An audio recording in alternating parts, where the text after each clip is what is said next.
Hi, how are you? I'm Anthony from Cypher House, and it's been a minute since I posted on YouTube. It looks like it's been 6 months since my last video, so I'm sorry about that to all of my YouTube subscribers. It was just getting to be a bit of a slog reposting things from my Twitch over onto YouTube. I do still stream on Twitch every Tuesday and Thursday, and sometimes on weekends for special streams, so you can definitely always still check me out there. And I'm starting to consider posting some new things to YouTube. The thing is, I want it to be more original stuff, not stuff that's just re-uploaded from Twitch.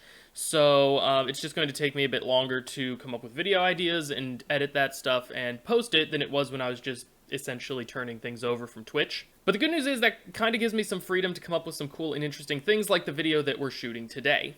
In case you're new to my channel, my name is Anthony, and I'm a bit of a professional puzzle solver, and one thing that always has fascinated me is the way that puzzles are depicted in shows and movies. Sometimes puzzles are depicted really, really well, and other times not so much. So today I want to take a look at the movie Escape Room that came out in 2019, and I want to dissect how the movie presents its puzzles, and whether or not I feel like those puzzles are well represented or not within the context of the movie. Okay, now let's get on to the movie. Okay, I got 10 numbers, 4 spots. I need a 4-digit code. 10 numbers, 4 spots. I want to pause it here for just a moment to talk about this. This is an interesting number lock, but one thing that I really like is that they have this person just sort of say what they're seeing, and from that they're able to deduce what they need. So he says I have 10 numbers, he says I have 4 spots for the numbers to go, so that means I need a 4-digit code. This is good for both letting the audience know what the solver in the movie is attempting to accomplish, but also it's pretty realistic to what people do in actual escape rooms. At least those who have been pretty experienced with them and done a lot of them, you definitely go through the room and be like, okay, here's a 4-letter lock, I need a 4-letter word. So this is pretty realistic so far, other than maybe the wall of impending doom that's closing in on this guy. Follow the light to greener pastures. What does that mean? So I might be looking too far into this. I don't know how long this guy has been in this escape room, if he's been in this particular room before. He seemed to be looking at the maze on the wall for the first time in taking stock of what he was seeing and what he needed. So I'm guessing this entire room is new to him. One thing that stands out to me that you probably wouldn't see as frequently in a standard escape room is that there are so many things in this room to go through. There's like drawers, there's books on the walls, there's stuff written along the bookshelves. There's about a dozen scrolls in this pot that he just took one out of, and he happens to come across the one that maybe has a clue for what he needs to do. Unless this guy has happened to have been in here for a really long time and just really knows what he's looking for, the ability for somebody to find one sentence out of all of the possible things in this room that's going to help them is pretty unrealistic in my opinion. They're pointing. Let's see. It's time. It's hands on a clock. Yeah, that one's 4 o'clock. 8, 6, 2. That's the number. That's the code. Wow. This is actually a really good puzzle in my opinion, both in terms of the clue that was given and also the actual solving process. The clue was to get his attention onto the deaths of people, and there's deaths of people in all of these paintings, and there was also a mention of time to get him to the hands of the clock, and I think that the process that the solver went through to get there was pretty much perfect in exactly how somebody would get through it in actual scenario. Of course, it was very sped up for the sake of movie tension, but overall, this puzzle has all the markings of the kind of thing that you would see in an escape room and the kind of thing that would actually be solved. So points for realism to this one. Ooh, it is a puzzle box. Let's go. I love that they're showcasing these different methods for approaching a puzzle. That's also extremely true to the puzzle solving experience, is the way that one person approaches and successfully solves a puzzle may not be the same way that a different person goes about approaching and solving the exact same puzzle. So I think it's really cool that the physicist is trying to meticulously analyze every part of the box. This guy went with brute force and is kind of getting a little bit lucky, but there's some merit in that type of approach. And then the office worker is attempting to solve it via YouTube video. I think that dichotomy shows First, a lot of information about who these characters are, which is great from a storytelling and from the movie perspective, but also it is, like I said, very true to the puzzle-solving experience as a whole. Can't be twittering pictures of the puzzles. The phone collection thing is a big trope in the escape room world. It's not actually all that common for most escape rooms to take your phone. Some do have little lockers for you to keep personal items in outside of the room, and they typically strongly encourage you to leave your phone outside. But most escape rooms are usually okay with just telling the people, hey, please don't take any pictures of stuff while you're in there, and that typically suffices. I will sneak in a second one. The waiting rooms can get so boring. So this guy's a pro escape roomer? This guy's me? So, you've done one of these before? I've done 93 rooms.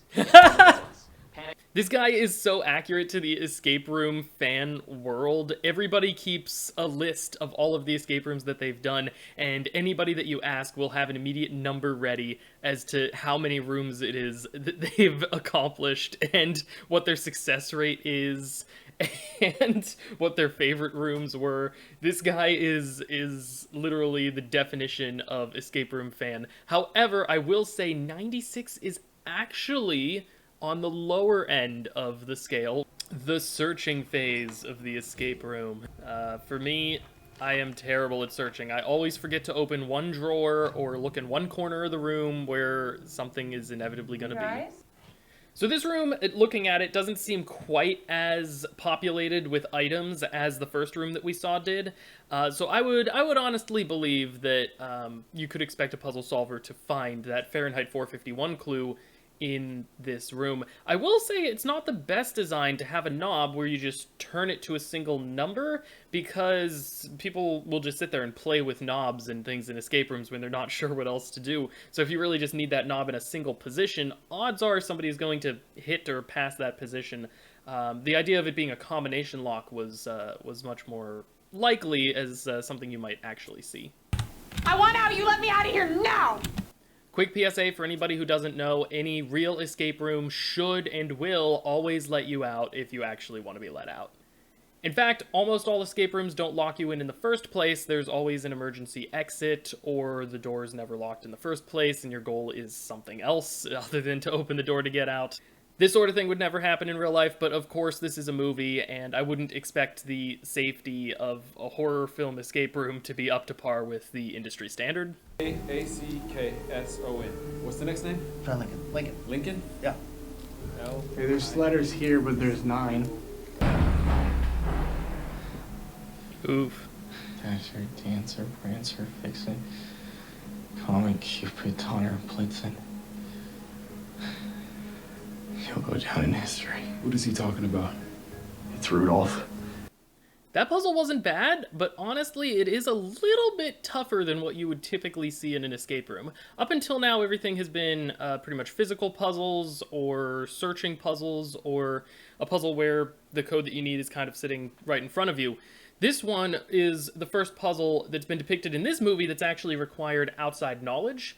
In order to solve this puzzle, somebody would need to be familiar with the song Rudolph the Red-Nosed Reindeer. While this is an extremely common song and a lot of people are familiar with it, it is typically the idea behind an escape room that you don't need to bring in any outside knowledge in order to solve things. So this puzzle isn't super like the kind that you would see in an escape room. Although I would expect this sort of association, 9 letters being the first letters of the reindeer, to be something you might see in a puzzle hunt.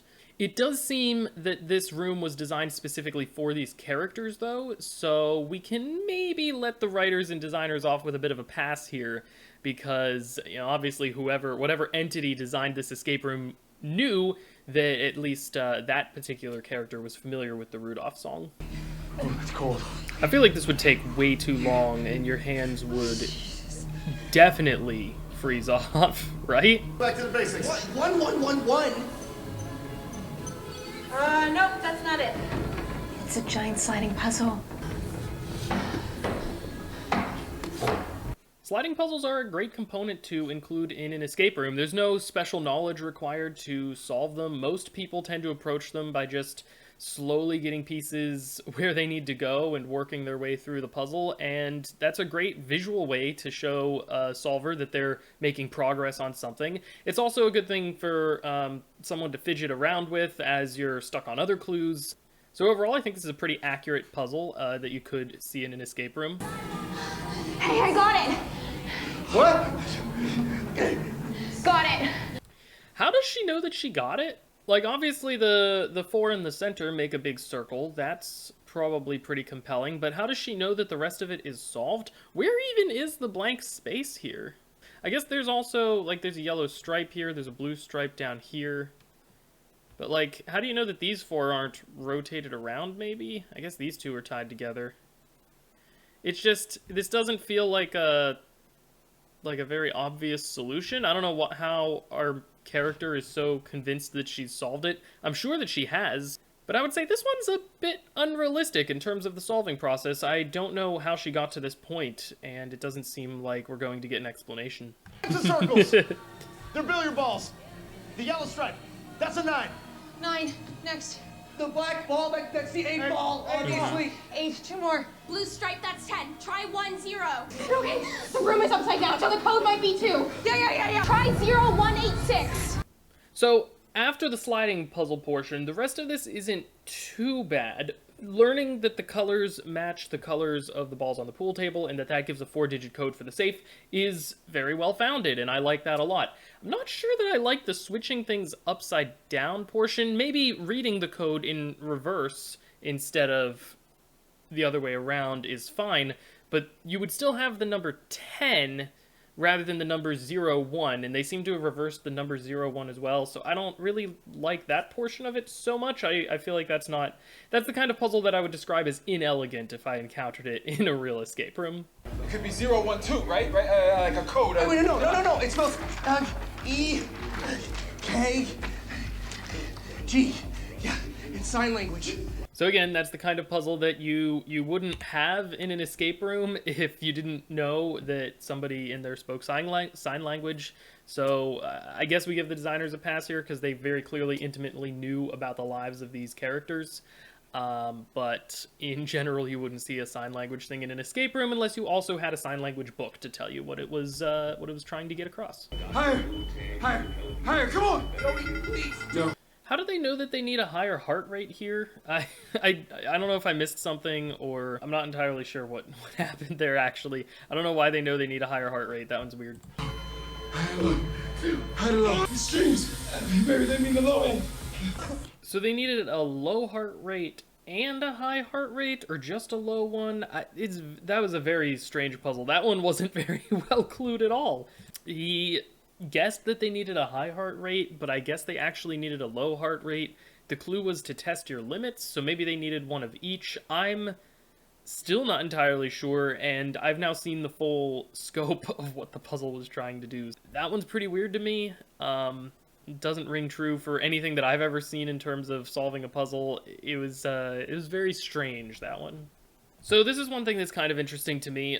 When this guy was first shown doing this puzzle at the very beginning of the movie, he came across as very competent, very aware, seemingly one of the best players of an escape room that I would have seen in order to keep his cool, more or less, while the room is closing in on him and he believes he's going to die, and solving this puzzle simultaneously. He's very good at it. However, I don't think this guy has been particularly useful in solving any of the puzzles up until this point. So maybe he's just a really, really fast learner and was able to grasp what everybody else was doing and mirror it. Or maybe this is an example of a character who has developed a bit too much in too short of a time. I'm not really sure. Okay, this isn't part of the puzzle review. This is just movie review, I guess, at this point. You cannot tell me that a company with so little security that one girl can beat her way out of the building pretty easily has enough personnel to completely strip away all of the game elements before police get there. Like, you have at most like a couple of hours before police get there, right? There is absolutely no way. Okay, that's the entire movie. I want to talk a little bit about how I felt about this movie, and in particular, how it handled the puzzle elements. There were several puzzles within this movie that I thought were actually perfect fits for an escape room, things like this maze puzzle.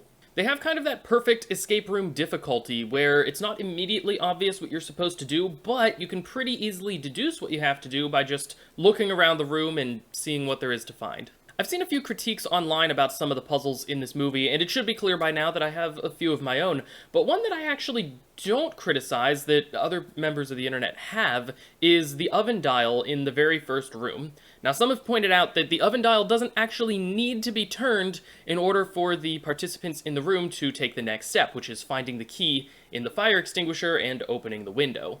However, it's important to note that the participants weren't aware of the fact that they were in the room just yet. They thought that they were in a waiting room and gearing up to start the escape room. And personally, I would bank my money on participants getting frustrated and trying to leave the room before anybody attempts to grab a fire extinguisher. But even if the participants did realize that they were in an escape room before turning on the oven dial, I still wouldn't necessarily call this bad puzzle design. Many escape rooms don't even require you to escape from the room anymore. Several of them have quests within the room, things that you have to accomplish, and checkboxes that you have to hit in order to be considered a victor. And there are a few escape rooms and other puzzle experiences that have shifted to a more point-based system. Instead of a singular goal of getting out or trying to solve all of the puzzles, participants are awarded a number of points depending on how many interactions they have within the room and how well those interactions shape the narrative. Now, obviously, the participants in this particular room were not being graded on their efforts, so perhaps in the context of murder escape rooms, this is poor puzzle design, but in the context of a normal escape room, I wouldn't really take off any points for the oven dial. One other thing that I don't think I pointed out during the video is physical puzzles. There's these vents that the participants have to crawl through, and at the exact same time, there's these buttons that several of the participants have to be holding down. Of course, they find a way around that later, but initially this whole sequence classifies as what I would call a physical puzzle. There's no real mental gymnastics that somebody has to perform in order to figure out, hey, pushing the buttons down opens the door to let us crawl into the pipe. But everything that needs to be done is a physical solution, some sort of managing of resources and figuring out exactly how the best way to accomplish the task is physically rather than mentally. Physical puzzles are a huge draw of escape rooms in general, because if you just wanted to solve a bunch of crossword puzzles, you could honestly do that from your computer at your house. People go to escape rooms because they like the physicality aspect and the immersion aspect, as well as the ability to solve some puzzles in the context of a cool room. For the most part, I thought that the intelligence level of our main characters was believable. There were definitely some points in the movie where various characters probably could have made a smarter decision and saved some time or even saved somebody's life. The main one that comes to mind is when they're all trying to melt that ice cube.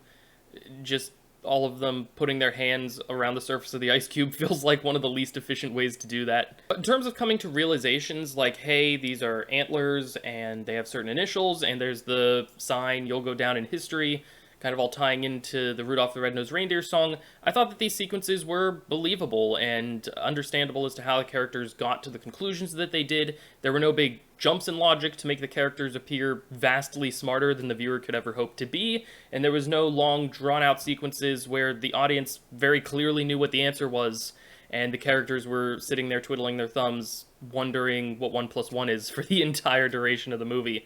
So the fact that this movie tried to balance that middle ground is pretty impressive to me.